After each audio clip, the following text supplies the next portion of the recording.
Good evening. Holiday travel and sinking airport runways, two things that should not be said in the same sentence. But today, an eye-opening study during the busy holiday travel season out of SFO. Researchers say the airport's runways are not only sinking, but they're doing so at a faster rate than other runways around the country. About 46 million passengers are expected to travel through SFO this year.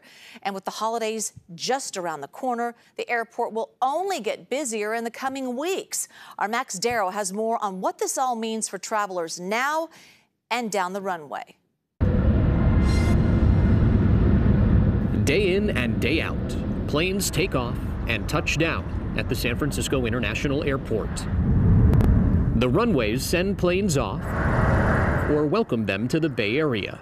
But according to researchers Oluwaseyi Dasho and Manucher Shirzai of Virginia Tech, those runways are sinking. So we don't want to imply that there is a danger, that they have to be concerned, but this is just a warning for the future, and that future is not that far. They'll present their findings this week at the AGU 23 conference put on by the American Geophysical Union. Dasho and his team spent about 7 years surveying infrastructure of 15 coastal U.S. airports using satellite imagery to measure surface elevation. They found the runways at SFO are sinking at a rate of around 10 millimeters a year, or about 4/10 of an inch. San Francisco International Airport is found to actually have the highest subsidence of the airports we considered. But he says it isn't happening all at once in an equal manner.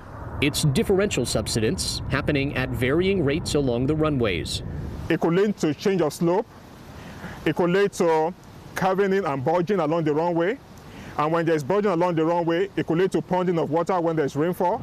According to the researchers, the shifts are small, but they will add up in the bigger picture. They're hoping their findings will serve as somewhat of an eye-opener for policymakers. The data that we produce helps policymakers to prioritize where to spend the money, when and how. By prioritizing the infrastructure, we can reduce the vulnerability of the infrastructures to future hazards. Tackling this problem now will save a lot of costs in the future, and it's important that action is taken on time.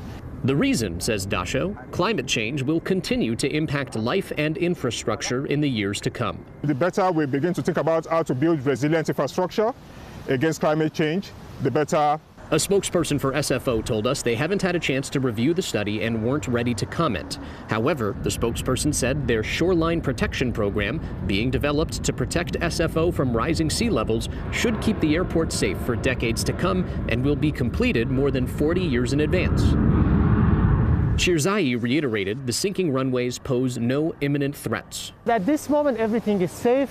He hopes their research pays off as planes continue to take off and touch down well into the future. Of the 15 airports they measured, LAX's runways had the slowest rate of sinking. The other Bay Area airports, Oakland and San Jose, were not included in the survey.